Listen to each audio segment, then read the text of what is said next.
Pessoal, atenção, agora vamos falar sobre o caso do motoentregador morto na cidade de Parnamirim. Deixa eu chamar a nossa repórter Gislaine Azevedo. Vem comigo, vem acompanhar aqui na tela, porque ela tem uma entrevista aqui pra gente, tem novidade. 4 anos depois, minha querida Gislaine, e aí, tem novidade sobre esse caso? Boa noite pra você.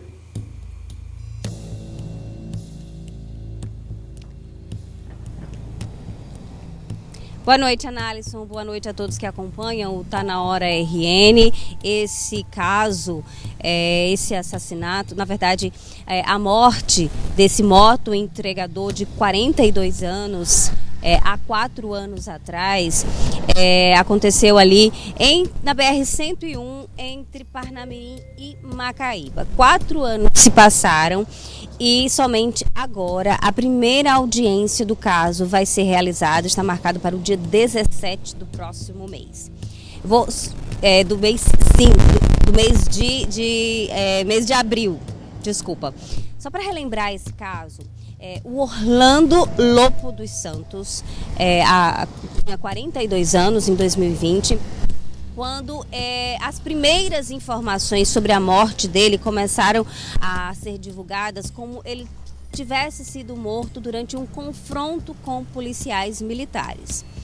Mas, durante as investigações, testemunhas disseram que, na verdade, esse confronto teria acontecido após uma tentativa de assalto e que ele estaria envolvido com vários criminosos. Mas durante as investigações ficou comprovado que algumas testemunhas disseram que na verdade ele não fazia parte ali do grupo de criminosos que estava sendo perseguido pela polícia, e sim que ele era um trabalhador que costumava ficar ali naquele local. O que aconteceu? A polícia militar vinha em perseguição de um carro que tinha realizado um assalto, uma tentativa de assalto, e esse veículo, ao chegar próximo ali, na BR-101, entre Parnamirim e Macaíba, os bandidos acabaram perdendo o controle, bateram numa mureta que estava tendo uma obra ali na época, e o Orlando estava parado na moto, como ele era motoentregador, estava esperando chegar uma van que vinha da cidade de Caicó para ele receber os produtos para poder fazer a distribuição na região metropolitana de Natal. Quando aconteceu a colisão, do carro dos criminosos e os policiais ali atirando, havendo aquele confronto, o que ele fez? Ele saiu correndo. E ao sair correndo, ele acabou sendo confundido ali com os criminosos que estavam no veículo, que também, após bater o carro, saíram correndo, abriram as portas e saíram correndo. E acabou acontecendo, infelizmente, essa morte do Orlando Lopo. Eu estou nesse momento aqui com a viúva, que pediu para não se identificar, mas ela vai falar aí sobre esse caso. Boa noite para você. É uma história um pouco complexa. Na época houve muita repercussão por causa justamente dessa outra versão das testemunhas, 4 anos se passaram. Como é que está a sua expectativa para essa primeira audiência? Você acha que demorou muito, que para você tá dentro do prazo? Como é que tá? Boa noite. Então, eu acredito que sim, que demorou muito, mas segundo os advogados do caso, eles falam que está no prazo devido à pandemia e por ser também um processo contra o Estado. Então, eles falam que sim, que está no prazo, mas para a gente, para a família, para mim, para toda a família, a gente acha que demorou muito, até porque a gente também quer justiça por tudo o que aconteceu, por todos os danos, todo o sofrimento que a gente passou até aqui, toda essa espera, Então, eu estou na expectativa que nessa audiência seja dito algo que nos conforte, Que a justiça venha a ser feita. E é isso, graças a Deus foi marcado agora para o dia 17. Espero que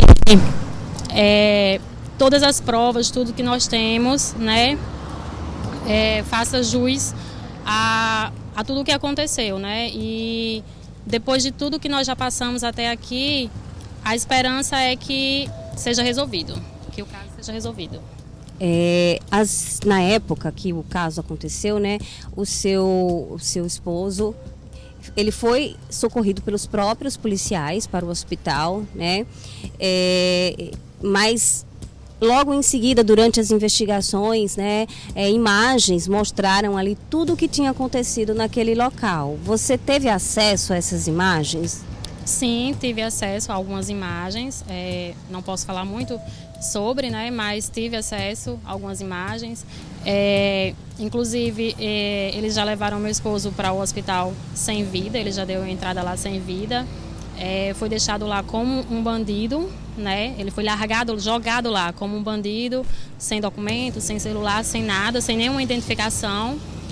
E ele andava com os documentos dele, ele andava com a carteira dele, ele andava com o celular dele, né? Até porque ele usava para trabalhar, era necessário. Então, assim, a gente se pergunta até hoje o que aconteceu, porque até então não apareceu nada ainda, né? Pelo menos eu não fui informada, se apareceu alguma coisa eu não fui informada, mas até então, até onde eu sei, a única coisa que apareceu na delegacia, se eu não me engano, foi de Goianinha ou foi de São José, um boné apenas que ele estava usando. Teve também uma história de uma arma que até então a gente não sabe de onde saiu, porque meu esposo nunca usou arma, não andava armado. Deveria ser de algum dos bandidos, né, que estava no carro, enfim, não sei. Mas espero que agora tudo seja esclarecido, né, e que os culpados paguem pelo o que fizeram, né, e que a justiça seja feita. Obrigada, viu? Na época, o delegado que iniciou aí os procedimentos de investigação era o delegado doutor Luiz Lucena, da Delegacia de Parnamirim, de Polícia Civil de Parnamirim. Ele iniciou essas investigações antes desse caso ser direcionado para a DHPP. A gente tem, inclusive, a entrevista do delegado, na época, falando sobre esse caso. Nós vamos acompanhar agora. A vítima fatal estava na parada, quando viu a perseguição, o tiroteio, correu. Foi justamente quando os elementos pararam e ele correu juntamente com os elementos. Então, infelizmente, houve uma fatalidade grande, chegou a ser alvejado e foi a óbito. Esse caso a gente não concluímos a investigação, porque a gente começou com um assalto e com o desfecho a gente terminou depois passando para a DHPP, mas foi comprovado realmente que estava existindo troca de tiro, tanto é que dentro de um posto de gasolina eles trocaram um tiro mesmo, atiraram na polícia militar, que a gente vê bem eles atirando. Foi preso, foi dois, um agente até hoje está desaparecido, a gente não tem notícia, mas a conclusão, a gente prendeu foi dois dessa turma. Portanto, aí a fala do Dr. Luiz Lucena, delegado, que na época, né, iniciou aí as investigações desse caso. Vou fazer mais uma pergunta aqui para a viúva do Orlando. Você acompanhou em algum momento as investigações? O que você ficou sabendo aí sobre as investigações até chegar agora a essa audiência? Não acompanhei muita coisa, né? Eu cheguei a depor na delegacia, assim como outras pessoas, familiares e testemunhas. Cheguei a ver algumas imagens, tive acesso a algumas imagens, mas não acompanhei muito o caso. O que eu fico sabendo é através dos advogados e só. Não tenho acompanhado integralmente. Você sabe como é que vai proceder essa audiência? A sua advogada deu mais detalhes? Não. Ela só me falou que é uma audiência com as testemunhas, com a minha presença também, e não me deu mais nenhum detalhe. Só sei que vai ser com o juiz. Tá bom, muito obrigada, viu? Obrigada pela sua entrevista, participação aqui no Tá Na Hora RN. Nós vamos aguardar, né, essa audiência ser realizada para saber ali o que foi definido. A gente vai continuar acompanhando esse caso, que desde, né, que aconteceu teve muita repercussão, principalmente por causa dessa outra versão que foi confrontada aí das testemunhas em relação ao depoimento dos policiais envolvidos. E a gente vai continuar acompanhando esse caso, viu, Analisson? Ok, Gislaine, muito obrigado pelas informações. A nossa entrevistada também, claro que não preferiu se identificar, e preferiu não se identificar em virtude dessa situação toda.